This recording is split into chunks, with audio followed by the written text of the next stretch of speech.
പൂവിന്റെ വാസന ഇവിടേക്ക് എത്തുന്നുണ്ടല്ലോ. വിരോധം കൊണ്ട് ഓടുകയാണെങ്കിൽ ഞാൻ പോയി കളയാം. ഓടിയതല്ല, ഞാൻ കുടിയിലിച്ച് പൊക്കുക. ഇത്ര പെട്ടെന്ന് മടങ്ങാൻ കാരണം? കാരണം മാറിനൊക്കെ വേണോ ചെന്റെ കുടിയിലിച്ച് പൊക്കെ? ഓഹോ, അപ്പോൾ തോന്നിയവണ്ണം നടക്കലാ പതിവ്. തോന്നിയോളം നടന്നിട്ടാണല്ലോ മറ്റുള്ള ആളുടെ കുടീന്റെ പേരിക്കകത്തൊക്കെ എത്തണത്. അപ്പോൾ ഇത് മനുഷ്യർക്ക് വരാനുള്ള വഴിയല്ലേ? എല്ലാവർക്കും വരാൻ പാടില്ല. ആട്ടെ, ആർക്കൊക്കെ വരാം? പെണ്ണുങ്ങൾക്ക്, ആട്ടുംകുട്ടികൾക്ക്, മനുഷ്യക്കുട്ടികൾക്ക്, പൂച്ചക്ക് ഒക്കെ വരാം.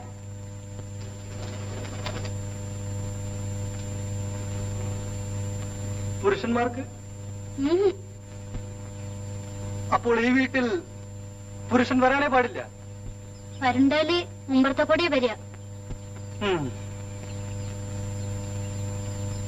മുമ്പത്ത് കൂടെ വരുന്നത് ഇഷ്ടമാണോ?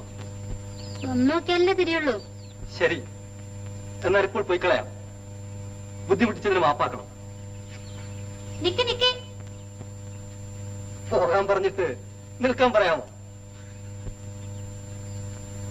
ഒരു ഉപദേശം തരാനാ. സീക്രൂട്ടിന്റെ കുറ്റി അവനാന്റെ കുടിയുടെ മുറ്റത്തിടണം. ഇക്കൂടിന്റെ പേരിക്കകത്തേക്ക് വലിച്ചെറിയരുത്. ഓ, അനുസരിച്ചോളാം.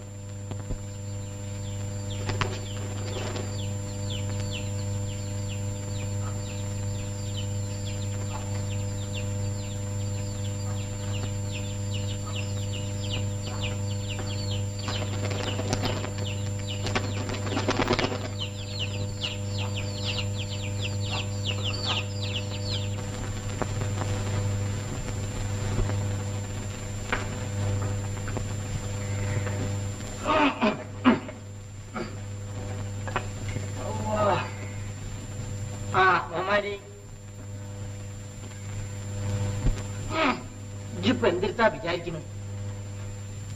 മോമാലി എന്താ പറയുന്നത്? പറയാനുള്ളതൊക്കെ പറഞ്ഞു കഴിഞ്ഞു. കല്യാണം കഴിക്കാതെ ഫക്കീറായിട്ട് നടക്കാനാ വിചാരിച്ചിരിക്കുന്നത്? അല്ല, എനിക്കിഷ്ടമുള്ള പെണ്ണിനെ ഞാൻ കെട്ടും. അതേതാ പറയേ? ബാപ്പ പിന്നെ എതിര് പറയരുത്. അന്യായം ഫയൽ ചെയ്യുന്നതിന് മുമ്പ് വിധി ചെയ്തേ. പറയേ. പിന്നെ നമ്മുടെ ബിയാത്തുത്താത്താന്റെ മോള് ഖദീജ. എന്ത്? അവളാണെങ്കിലേ വേണ്ടു. എടാ നമുക്ക് ഈ ഒരു കപ്പിക്കച്ചവടക്കാരത്തിന്റെ മോളെ കെട്ടാൻ പോവണ്ട. ബീഡി കച്ചവടക്കാരന്റെ മകൻ കാപ്പി കച്ചവടക്കാരത്തിയുടെ മകളെ അല്ലേ ബാപ്പ കെട്ടേണ്ടത്? ദാദാ ചിന്ന പുറസകം പഠിപ്പിച്ചണ്ട. അവർക്കൊരു തലപാടുണ്ടടാ. നമ്മളെ സ്ഥിതി എന്ത്, ഓളുടെ സ്ഥിതി എന്ത്? അന്റെ ഉമ്മാന്റെ മൊഞ്ച് കണ്ടിട്ടല്ല നമ്മൾ കെട്ടിയത്, ഓളെ തറവാട് കണ്ടിട്ടാ. ഞാൻ പറഞ്ഞു കഴിഞ്ഞു ബാപ്പ. അറക്കാണ് എന്റെ കൂലിയേറ്റ്. ഓർച്ചെടുക്കാക്കിയ നീയാണ്. അന്നെ ഞാൻ പഠിച്ചു കൊണ്ടു. അപ്പതിലേക്ക് പോയതേ കേട്ടാൻ പോത്തുള്ളവർ ആവും ചെയ്തിട്ടുണ്ട്. കേട്ടാൻ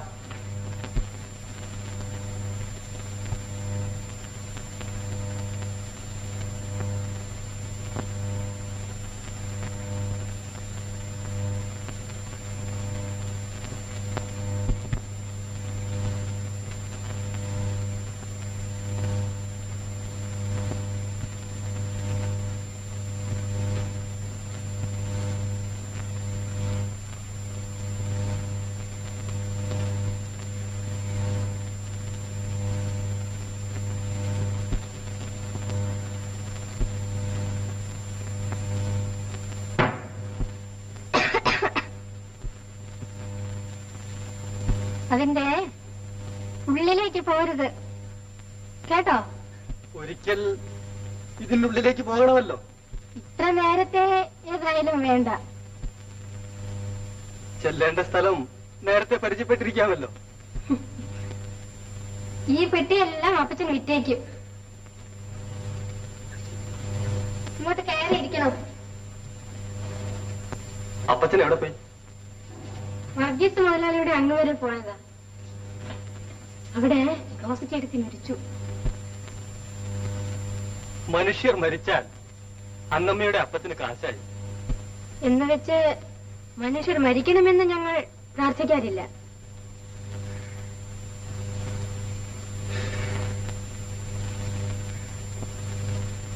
മരിച്ചവരാണ് ഞങ്ങളെ സഹായിക്കുന്നത്.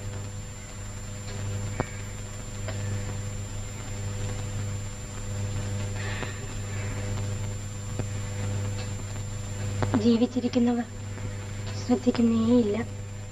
മാലാണോ മുല്ലപ്പൂ മാല, മുല്ലപ്പൂ.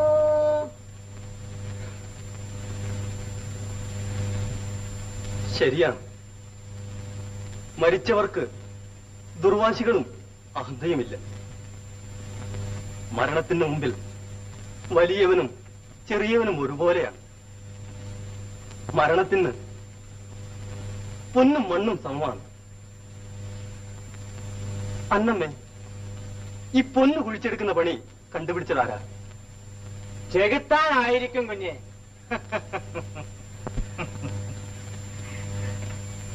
ചെകുത്താൻ വന്ന് സ്വർണ്ണ കനി കുഴിച്ചു.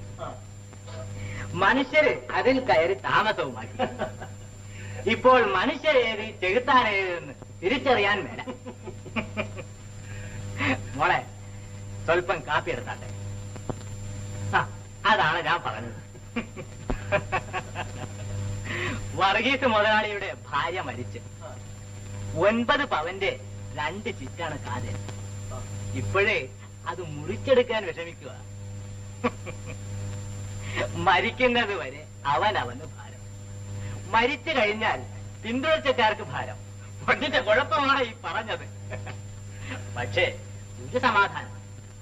എന്നാൽ സ്വർഗരാജ്യത്തുള്ള നിങ്ങളുടെ പിതാവ് ഇവയെല്ലാം നിങ്ങൾക്കും ആവശ്യമാണെന്ന് അറിഞ്ഞിരിക്കുന്നു എന്ന് വേദപുസ്തകത്തിൽ എഴുതുന്നുണ്ടല്ലോ. അതിനടിസ്ഥാനമില്ലാതിരിക്കാൻ മേല. വക്കീസാറാണ് ഇരിക്കാൻ. ഇരിക്കുന്നില്ല. ഒരു കാര്യം, നമ്മുടെ പൊറിഞ്ചേട്ടൻ മരിച്ചു. കർത്താവേ, ഒരു പെട്ടി വേണം. ഒന്ന് അളവെടുത്തേക്കു. ചെറിയത് മതിയാവും. അങ്ങേര് വലിയ മനുഷ്യല്ലയോ? പക്ഷേ ശരീരം മാത്രമേ കൊണ്ടുപോകുന്നുള്ളൂ. സമ്പാദിച്ചതെല്ലാം ഇവിടെ തന്നെ വെച്ചുകൊണ്ടുപോകാനാ തീരുമാനിച്ചിരിക്കുന്നത്. അപ്പോൾ ഞാൻ വരട്ടെ. അതെ, ഇതാ എത്തിക്കഴിഞ്ഞു. നമുക്ക് പുറപ്പെടാം. പോവാം. അൻ്റമ്മേ, അൻ്റമ്മേ, എന്റെ മേൽമുണ്ടിങ് എടുത്താട്ടെ.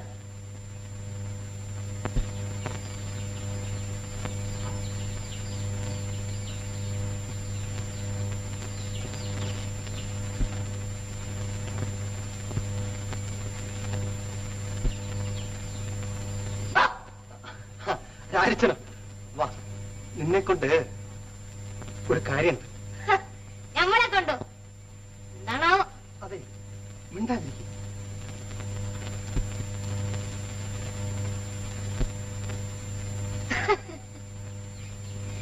മുതലാളി, എന്താ നമുക്ക് കളിയൊന്നും മനസ്സിലാവുന്നില്ലല്ലോ. ഏയ് മുതലാളി, മിണ്ടാതിരിക്കും. പാട്ട് പാടാം. നമ്മൾ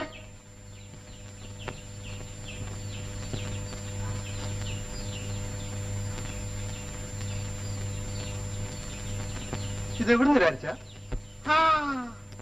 ഇത് പെരുത്ത ദൂരത്തുനിന്നാണ്. എന്ന് വെച്ചാ നമ്മൾ സ്വർഗം വരെ ഒന്ന് പോയി. സ്വർഗത്തിലോ? മുതലാളി സ്വർഗത്തിൽ പോയിട്ടില്ല അല്ലേ?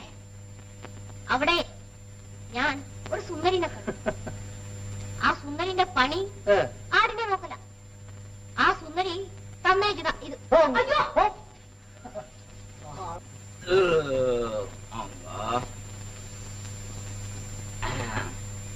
നിങ്ങളുടെ മോളെ മൂപ്പര് കെട്ടിയോ? നിങ്ങള് ചേച്ചിന്ന് കുട്ടിക്കോളി. ആനപ്പുറത്ത് അമ്പാരിയും കെട്ടിച്ച് നടന്നവനല്ലേ മൂപ്പരുടെ പാപ്പ.